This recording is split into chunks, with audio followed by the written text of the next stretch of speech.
Which leads us over to episode 6, Backstab and Betrayal. So we open up the episode seeing Kate, Parvati, and Sheree making their way to the table as the first 3 safe faithfuls. Parvati is nervous and hoping that Bergie does not have a shield and that this murder goes off without a hitch. Well, one can dream. We then see Dopey Dan saying that it's a huge risk to murder Bergie for a lot of reasons, but if you want a huge reward, you gotta take a great risk, and that's what I'm doing. Phaedra is not happy about this murder because she loves her Burgerlicious, and she's not happy to see him go, but if that's the target, that's the target. Everyone is shocked when Trishelle and John appear to be the last faithful to make it into the room, but Peter already knows it is game on. Dan is so excited to sit back and enjoy his cup of coffee with another successful murder.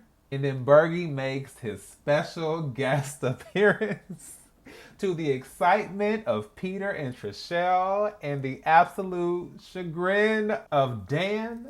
When I tell you Dan's face had me screaming, I was so through. So Peter finally reveals his master plan. And in the end, CT, Parvati, and Dan have no choice but to reveal that they are the ones that Peter leaked the information to. Come on, Peter. 2 out of 3, not bad at all. Dan once again is saying like, Peter, he was on The Bachelorette, so I didn't really see him making any wild moves like this. I didn't see him being some strategic mastermind.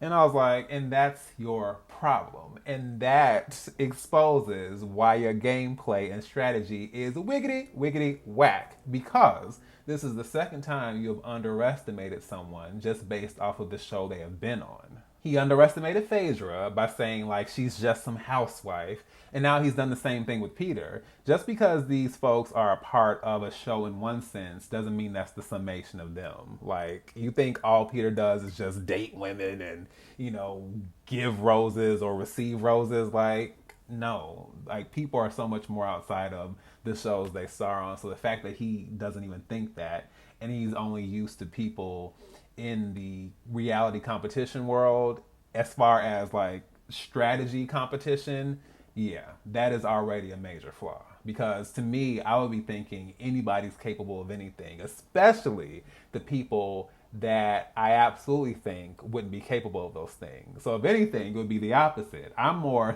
worried about the people who seem like they aren't capable of being a traitor. But again, that's actual strategic gameplay. And Dan, as we see, is not capable of that. We then are subjected to these extremely painful and embarrassing meetings with Peter, with Parvati and Dan trying to make their case. And I was just like, oh, yikes. And we also hear Dan saying that the time for being passive is over and it's time to take control of the ship. And by ship, do you mean the Titanic? Because you're going down, down, baby. So now there's the matter of the challenge. All of our contestants will be assembling a catapult, and they will be making their way to the launch site, which is a ways away. And along that trail, along the pathway, over the river and through the woods, they will be picking up these massive, clunky, heavy pieces of the catapult and transporting them to the launch site, which is clearly going to be quite the hassle. There's also an opportunity for one player to win one of the shields as long as they pick up one of the shield ammo boxes. But no matter how many people pick one of those boxes up, in the end, there's only one person that is going to win a shield. And speaking of the river that I just mentioned, the current is so strong that folks are slipping, hollering, and screaming, just struggling to get across. At one point, we see Trishelle and Kevin, he's helping her across. She sees the shield ammo box, and she's like, I don't know why she did this, but she was like, oh, hey, I see the shield. Can you let me get that? Kevin was like, are you kidding? And then all of a sudden, they're both struggling falling, trying to get over there. I was like, I wish I would tell somebody that the shield is right there. Like, so thankfully she ends up getting it. Peter, Sheree, Poverty, and Sandra also locked down a shield box. And now, as far as the shield challenge, anyone who has picked up one of the shield boxes now has to launch the catapult, and whoever gets closest to the middle or the center of the target wins the shield. And then, of course, the assembly for the catapult goes well. They're able to launch the cannonball. All is good in the hood. They have scored $20,000 more for the prize pot. And now, as far as the shield challenge, anyone who has picked up one of the shield boxes now has to launch the catapult, and whoever gets closest to the middle or the center of the target wins the shield. That distinction goes to Sheree, who ends up winning the shield, which was a waste of the shield because I'm sorry, but let's be honest, nobody is gunning for Sheree. Like, no one is worried about Sheree. She's not a strategist. She's not a critical thinker. She's not like getting the faithful out, please. So, like, she's like, oh, yay, I won't be murdered. I'm like, you weren't going to be murdered anyway. So, I was like, yay for Sheree, I guess. Yeah. And now Poverty is upset because she feels that Peter is on some moral crusade to prove himself as the faithful of all faithfuls, and he's trying to be holier than thou and just take down the traitors. And I'm just like, like, the only reason you're saying that is because he's got you pegged, you've been exposed, he's on the trail, like, you're about to be out. So of course now the sodium is coming forth. You're mighty salty and upset, and now you want to make it this whole thing where, oh, you're trying so hard. I'm like, duh, that is the game. Whoo, all right, yeah. So Poverty and her headbands, she can miss me with that. So we finally make it to the round table where Dan the Dunce decides he's going to have his big moment. His strategy all will be revealed.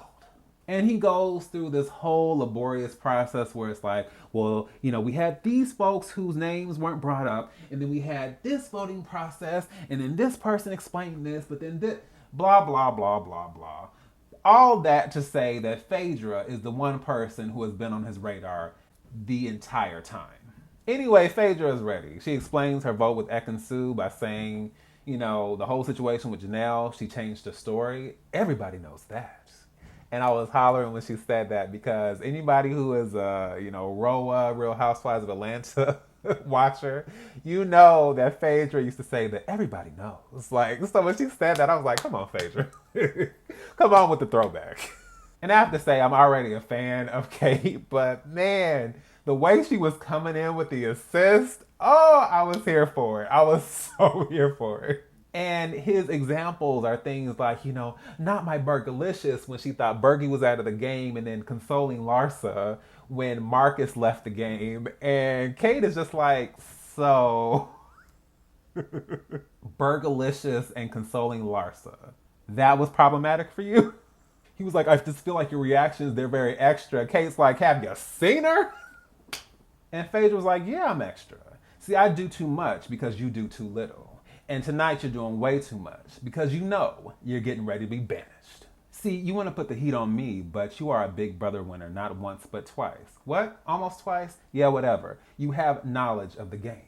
So if anyone would be capable of being this mastermind within this game, it would be you, not a dolled up housewife. And let's not forget what happened with Burgalicious. See, Dan tried to take out Bergie because he thought he was able to be murdered. Is that not correct?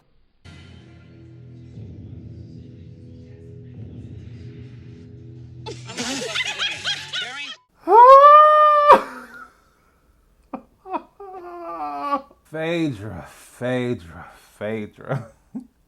Again, casting directors, give them a raise because this casting right here, oh. And then Peter, again, backs up Phaedra by saying like, look, I have set this up perfectly, and if I get murdered, then that if we don't get someone out, or even if we do get someone out, whoever's left, You already know what it is. So Peter, Phaedra, man, we are just finally some gameplay, some strategy, some thinking intelligence. Yes. Ugh. And then we have the opposite of that with Parvati trying to do this really poor deflection, talking about if you're not a part of Peter's clique, then you're going to get banished or you're going to get murdered. And I'm just like, you're done. You're done, Parvati. You're done. What is so hilarious and ironic to me, though, is the fact that Parvati makes sure to talk about how she trusted Dan and, how, they were in sync, but now she thinks she may have trusted the wrong person. Ha! You made this big show and this big so-called strategy, that ain't the word, of going after Phaedra, but then your number one, buddy that you were in cahoots with is the one throwing you under the bus. How'd you like them apples? So we come down to the vote, and with a delightful touch of poetic justice, Phaedra is the first one to vote. And she leads the charge by voting for Dan and letting everyone know, hey, you've been deflecting questions, you've been avoiding answers, and you have been flying under the radar. But baby, you deflected on the wrong one because you're going to learn tonight. Phaedra, oh my gosh. Must see television. I cannot deal.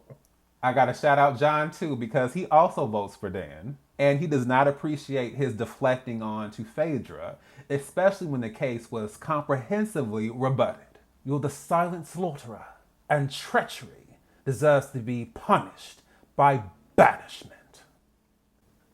I said, you better say that, John. Dan, of course, votes for Phaedra, and he's saying, like, you should have known better than to go up against an elegant lawyer. I was like, so wait, I thought she was just a housewife. Now she's an elegant lawyer? Sure. Although we do get a few votes for Parvati, everyone figures out, with Phaedra's lead, that Dan is the one they all need to vote for. And Dan, of course, has no choice but to reveal he is, in fact, a traitor. Sweet victory. Everyone is happy, excited. Finally, after 5 episodes, we have gotten out a traitor. And then we see Dan saying, like, he was in retirement for 10 years and it took this game to bring him back out. And I was just like, yes. And now Phaedra has effectively sent you right back into retirement. Farewell, so long, auf Wiedersehen, goodbye. We then see Alan saying that a predator is most dangerous when they are wounded, and I immediately knew what that meant. Unfortunately, I have to also mention that because of Dan's foolishness, Trishelle is now wondering if Phaedra might actually be a traitor. And let me also say, I love that little interaction between Phaedra and John because he was so impressed with her. And we are talking about a parliament member. Like, if you see how they go ham in parliament, like, he's no joke. And he's been a part of that political world, in England and in the UK. So the fact that he saw how Phaedra, was holding her own at this round table, he was just like the way he was talking to her and looking at her, I was like, yeah. Oh man, such a great moment.